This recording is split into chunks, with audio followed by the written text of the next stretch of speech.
Sahabat RHK yang dikasihi Yesus Kristus, sebelum kita membaca Alkitab dan mendengarkan renungan harian keluarga, mari kita berdoa. Bapa Surgawi, kami bersyukur atas hari yang baru, dan berilah kami petunjuk oleh kebenaran firman-Mu yang akan kami renungkan, sehingga boleh mengarahkan pikiran, perasaan kami sesuai kehendak-Mu. Amin. Pembacaan Alkitab hari ini, Senin 12 Februari 2024, terambil dalam 1 Timotius pasal 2 ayat 2. 1 Timotius pasal 2 ayat 2. Untuk raja-raja dan untuk semua pembesar, agar kita dapat hidup tenang dan tentram dalam segala kesalehan dan kehormatan.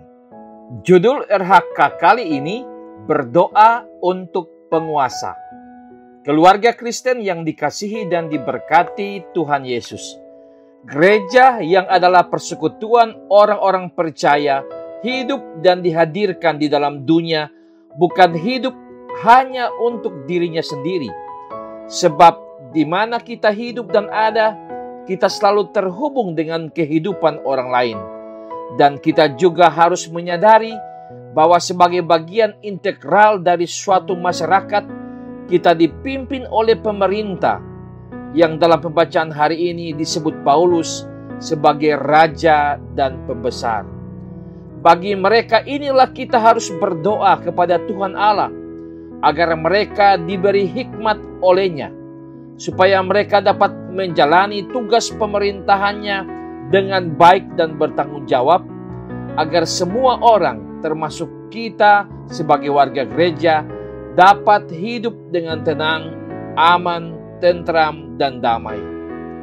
Keluarga Kristen yang dikasihi dan diberkati Tuhan Yesus, 2 hari lagi bangsa Indonesia yang kita cintai ini akan melaksanakan pemilihan umum atau pemilu yang sejak dulu kita sebut sebagai pesta demokrasi. Sudah tentu yang namanya pesta selalu berhubungan dengan kegembiraan dan keceriaan, walaupun secara nyata harus kita akui bahwa dalam pemilu kita pasti berbeda pilihan politik dan figur yang akan kita pilih. Namun, kita selalu diajak untuk tetap memelihara perdamaian dalam pelaksanaan pemilu. Sebab bacaan firman Tuhan hari ini, kita diajak untuk berdoa bagi para pemimpin atau pemerintah kita. Kita berdoa agar pemerintah dapat menjalankan semua mekanisme pemilihan itu dengan jujur dan adil atau jurdil. Juga berdoa supaya semua masyarakat, termasuk warga gereja, berperan dalam kerjasama dengan pemerintah untuk mewujudkan suasana yang damai di masa pemilu. Selain itu, kita juga diminta untuk mengambil bagian secara utuh, terutama yang wajib pilih, agar dapat mengambil bagian dalam proses pemilu dan jangan ikut-ikut tidak memilih atau golput. Kita harus berdoa dan kemudian memilih orang atau calon wakil rakyat yang betul-betul tulus mewakili kita. Jangan biarkan hak suara kita ditukar atau dibayar dengan uang atau dibayar dengan sembako atau 9 bahan pokok. Sebab suara yang akan kita berikan dalam pemilu bukan hanya untuk 5 tahun ke depan, melainkan untuk sejahteranya seluruh bangsa ini untuk waktu yang panjang, yaitu selama langit dan bumi masih ada.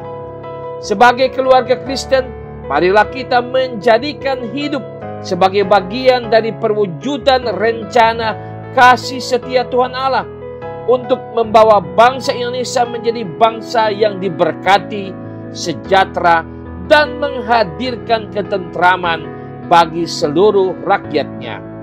Amin. Mari berdoa.